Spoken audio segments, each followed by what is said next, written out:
This clip is brought to you by SaveWithConrad.com.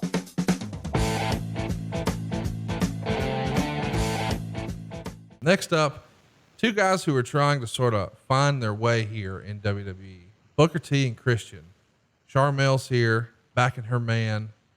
It gets a 2. You're not going to believe this. What's that? This is a sidebar. Literally, as I just made that comment about Nitro. Yeah. He texted me. Tell him That's we funny. said hello. Anyway. Tell him that all the Something to Wrestle listeners said hello. Okay.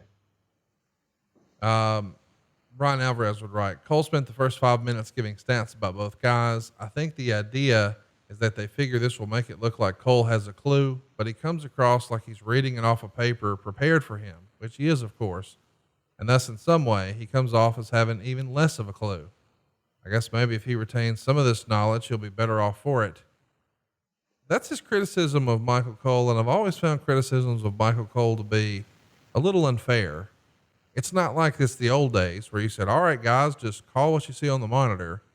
He's being produced in a major way and being told essentially what to say. I'm not going to say scripted exactly, but certainly he's got an ear in his voice and a guiding hand here. But Michael Cole left to just call wrestling. Does a great job calling matches, but that's not always what that job, for the WWE at least, requires, right?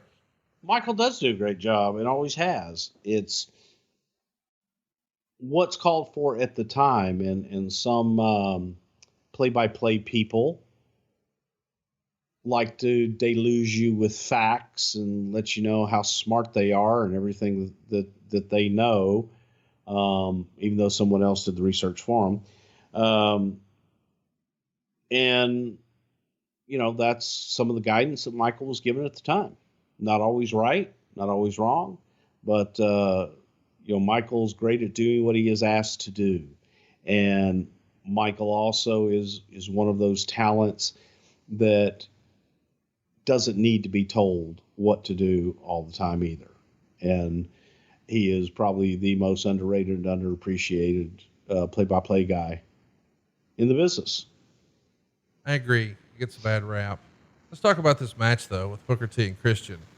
Brian would write, Booker made his big comeback and ran wild. Half the crowd booed when he signaled for the Spinneroonie, and the announcers noted that there were a lot of peeps in the crowd. Christian got several near falls using the ropes and such, and every time Booker kicked out, they booed. It wasn't overwhelming, though, as Booker did have his fans. So anyway, all of a sudden, Booker T hit the axe kick off the top, and I thought, geez, that's an awfully big move for Christian to kick out of.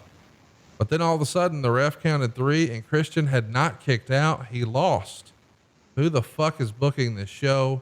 We're 2 for 2 in completely incomprehensible finishes. 2 and a quarter. Why is that incomprehensible? I think he means because it feels like Christian's got some momentum, but he doesn't pick up the win. Instead, Booker T does. Well, some people might say Booker's got the momentum. Again, that's a matter of opinion. And just because this Yahoo likes Christian better, I disagree with that. Couldn't disagree with that more. What'd you think of the match? I like the match. I think because I like both guys, and I thought that they had a hell of a match, frankly. Next up, didn't bother me at all. What bothers me is that comment. Right. Who the fuck is writing this shit? Brian Alvarez.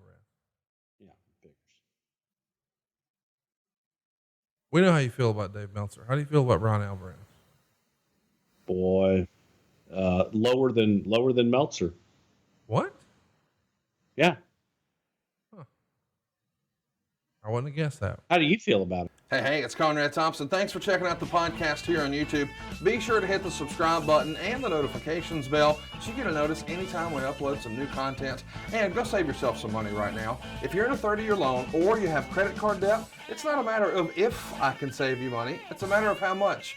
Find out right now for free at SaveWithConrad.com.